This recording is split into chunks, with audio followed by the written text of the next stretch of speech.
Hello, YouTube. How are you today? I'm Cheryl, and this is FYI Book of Revelation Study Series. I hope all is well with you. I am glad to be with you one more time. And if you say, hey, listen, she doesn't have her co host today, because this is a continuation of last week. So it's still me, it's who you got. But I'm missing my co hosts. Both of them are learned men, both of them are called to walk this life in the callings that God have called them. And all the time, we may not fully agree what we are teaching on, but we respect one another's opinion. And I truly respect them because they are degreed in what their calling would be. I, again, called as a Sunday school teacher many years ago, am degreed as well, but not in biblical studies. So for me, I truly pull back and honor my co-hosts that help me all the time. So last week, we did the ending of chapter 11, verse 18 and 19, where we were talking about the punishment to the nations collectively and talking about the reward that God was giving his people collectively, as well as the punishment and judgment that is to happen to the dead. Well, today we pick up at Revelation chapter 12. Let's look at it. And there appeared a great wonder in heaven, a woman clothed with the sun and the moon under her feet, and upon her head a crown of 12 stars. Let's start there. If you remember last week, I was saying how the Bible is very much a book of metaphors, a book of symbolism. It also can be taken literally in some areas. Some areas it is spiritual applications. Some things are dispensations that happen at a certain time period. So you have to be able to put those things to every verse you read. That's how to rightly divide the word of truth. You got to know what's literal. You got to know when, hey, listen, this is a spiritual application I need to put here, or is this a metaphor and symbolism? And this here that I'm speaking to you now, it is symbolism. And I will let you know up front that the church at large, they debate, who is this woman? As you read further in 12, I think it's very plain as to who she is. And still, the church at large debates. So let's look at her. There appeared a great wonder in heaven. So, why in heaven? Well, John is being shown this vision, right? And this woman that he's speaking about, it is a vision that he's getting, and yet he's letting you know this woman was, there was a great wonder in heaven that the people, heaven, the residents of heaven is wondering, who is this woman? Just like we on the earth wonder, who is she? The people in heaven, a great wonder. Like, who could this be? Well, let's look at it. First of all, when we talk about symbolism, let's look at why a woman. God himself, who is spirit, he declares himself as male. So why do God use gender when he's showing us these different things? Because there's certain attributes that he wants us to look at in regards to when he uses gender. When he used male, the attribute is strength. So for a man who may struggle out there, hey, listen, I'm not as strong as what society think I should be. Strong doesn't always mean muscle. Strong and being strength of character, being a provider, Learning how to guard doesn't mean muscle strength. No. So, man, in the sense of gender, when God calls himself a father, when he calls himself son, these things is the attributes that go to that gender. So when he uses woman, why? Because there are so many things about women that can be found intoxicating. Ladies, you know what I'm talking about. When you're speaking about a man, you're not talking about what he did was intoxicating. You usually are speaking about how you were overwhelmed by his masculinity, how he cared for you, how he guides, how he leads. But from a man's perspective and the world perspective, many women have the capacity to intoxicate people. So a woman, he used in many different examples. Wisdom. Why a woman? Because he deems wisdom as something you should embrace, right? Lust, he deems a woman. Why? It is something that you should stay away from because it's alluring. It'll trap you in. Yeah, men and women both can be lustful. We know that. But the symbolism, why do he use lust as a woman? Because of that allure that takes place in being lustful. The apoculus, the woman who wears the red and the purple. Why? Many people have gravitated to her. In this case, a woman clothed with the sun. This woman, who could she be? Hold on, I'll let you know. Clothed with the sun. Again, symbolism.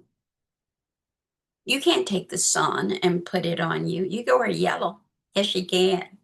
Whatever you wear, you could be awfully bright if you got on something neon, but you cannot dress in the sun. But you can dress in the glory of God. When the Bible tells you about the glory, remember Moses? He couldn't even look at God. It was so bright. The glory of God is brilliant. It shines like the sun.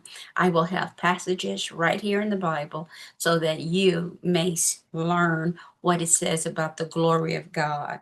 A woman clothed with the sun and the moon under her feet. What could that mean? Again, this is symbolic.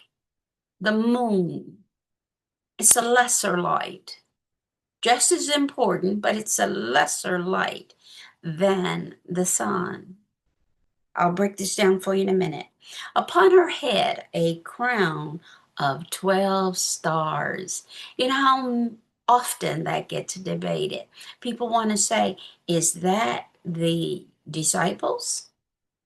And then somebody wants to say, is it the 12 tribes? Well, remember the disciples, they become apostles. That's how the word about the gospel gets spreaded. So the debate is it the 12 brothers from the 12 tribes of Israel, or is it the apostles? Debated all the time. But in this actual scripture, this lets you know that it cannot be the 12 of the tribe of Israel. Why? Because later on, as we analyze this chapter, you will see that it says this woman gives birth to a man child. Now, if it's the apostles, that represents the church, the word getting spread. The church didn't birth a man child. The man child had to come in the earth in order to establish the church. So I cannot imagine why the church at large debates this. So let's look at Joseph's dream. Remember Joseph? Him, the boy, with the coat of many colors. He who his brothers could not stand because they found him to be prideful when he was excitable, that God gave him a dream. He didn't ask his father to love him more than his brothers. He had nothing to do with the love his father, Jacob, had for his mother. But when he came on the scene, he was despised. Many people know something about that. People will hate on the children of a union, and the child had nothing to do with it. But Joseph, God gave him a dream. He didn't know fully what it was about, but as he was telling it to his siblings and his family, they did not like what they were hearing. Well, in his dream, he said his father was like the son. Who is his father? Jacob. What was Jacob's name changed to? Israel. The mother, Joseph said, was like the moon. Do we ever hear much about the mother of Jacob or the mother of Israel? We know there are several mothers that made up the children of Jacob. So they're important, but a lesser light to Jacob. Jacob being the son and the mother being the moon. That's a supportive role. And that's what it says here. This woman clothed with the sun. What does that mean? It got to mean the glory of God. The moon underneath her feet. Something with a lesser light than the sun, but in a supportive role.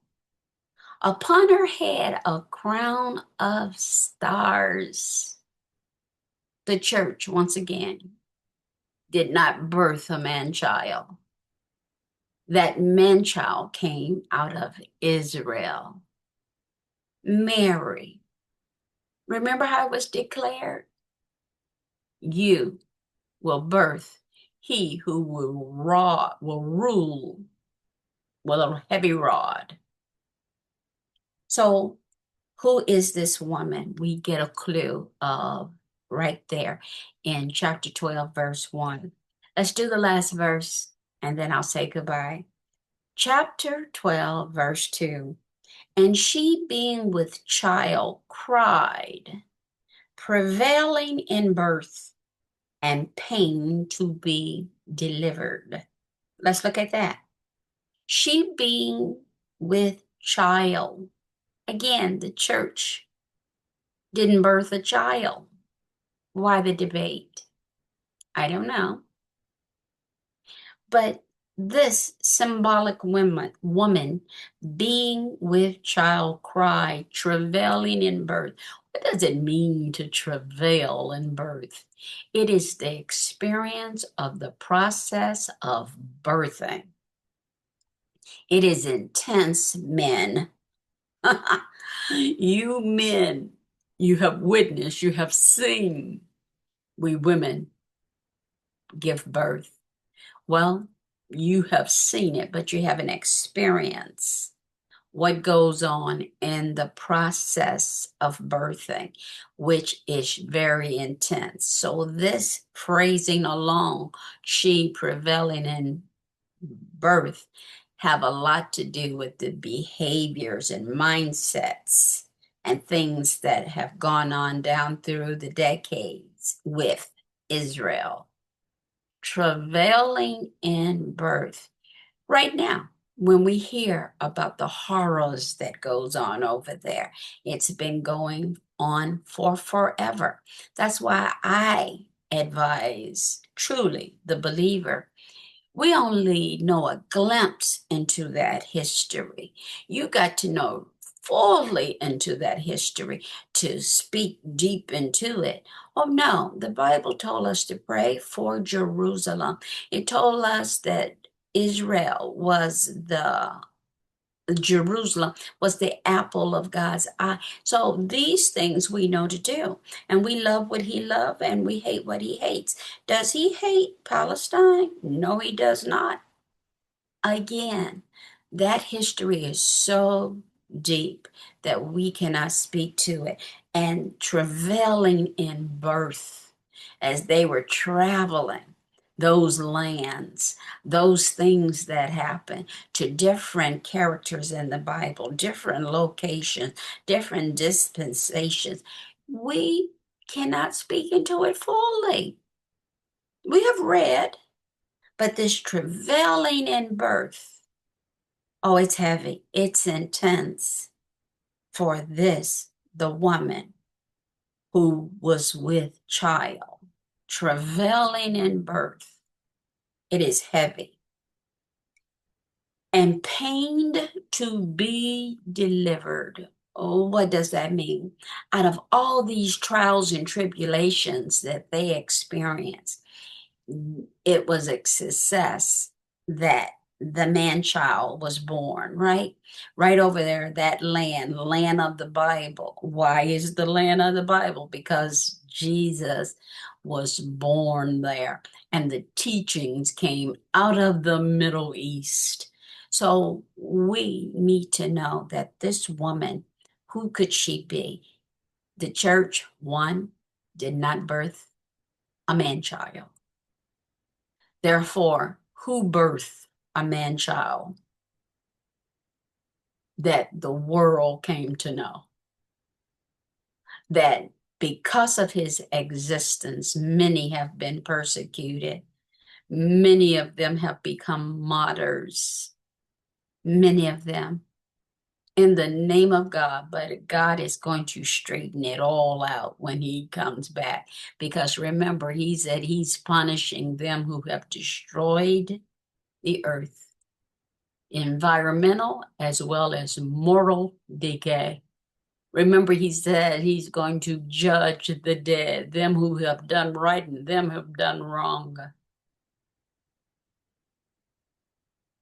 This woman, clothed with the sun, the glory of God, this support system that we, the body, the believers have become to be. We support the word. Whenever you went in his name, whenever you gave in his name, whenever you taught in his name, whenever you preached in his name, you was the support system to the glory of God. She, who was with child, travailed in birth. Today, I hope you have enjoyed the part 2 of what was spoken on last week. Next week, I truly expect to have my coworkers, my co-hosts with me, so that we may pick up from verse 3 in the book of Revelation, chapter 12. Be well, and whatever you do, pray and ask the Lord to open your understanding, that you may know the word, that you may walk by faith, that you may come to understand his favor, that it operates in your life, that you recognize God's hand. The book of Revelation, it is not too difficult to learn. You just have to know how to look at these things. I am not, once again, telling you what to believe, but I am telling you what to look at. The woman clothed with the sun, she's been described before by Joseph's dream. She that's been described is being analyzed right here in chapter 12 of Revelation. I'm Cheryl, and I'll see you next week. Bye.